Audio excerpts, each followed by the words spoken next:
ரமலான் நோன்பு டே 24. இன்றைக்கி எங்கள் வீட்டில் சஹருக்கு என்ன சாப்பாடுனா நெய் சோறும் ஆட்டுக்கால் சால்னாவும். எப்படி செய்கிறதுன்னு பார்த்துடலாமா? ஃபஸ்ட்டு எண்ணெயில் தேங்காவை போட்டு நல்லா ஃப்ரை பண்ணிவிட்டு அடுத்து வெங்காயம் போட்டு நல்லா வதங்கினோடனே கொஞ்சமாக சோம்புத்தூள், காரத்துக்கு தகுந்த மாதிரி மிளகாய்த்தூள், அப்புறமா தக்காளி சேர்த்துட்டு தேவையான அளவுக்கு உப்பு சேர்த்து அதை வந்து நல்லா வதக்கி ஆற வச்சு மிக்சியில் போட்டு ஃபைன் பேஸ்ட்டாக அரைச்சி எடுத்து வச்சுக்கோங்க. அப்படியே ஆட்டுக்காலில் உப்பு, மஞ்சத்தூள், இஞ்சி பூண்டு மசாலா, கொஞ்சமாக மிளகாய்த்தூள், கொத்தமல்லி தூள்லாம் போட்டு வேக வச்சு எடுத்து வச்சுக்கோங்க.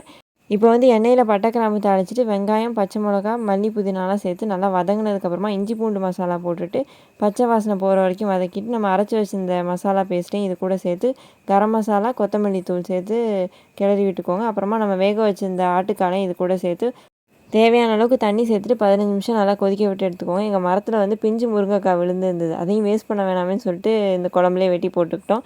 இது கூடவே நெய் சோறு வச்சு தான் இன்றைக்கி சஹருக்கு சாப்பிட்ருந்தோம். உங்கள் வீட்டில் சஹருக்கு என்ன சாப்பாடுன்னு மறக்காமல் கமெண்ட் பண்ணுங்கள். பிடிச்சிருந்தா வீடியோ லைக் பண்ணி சப்ஸ்கிரைப் பண்ணிக்கோங்க.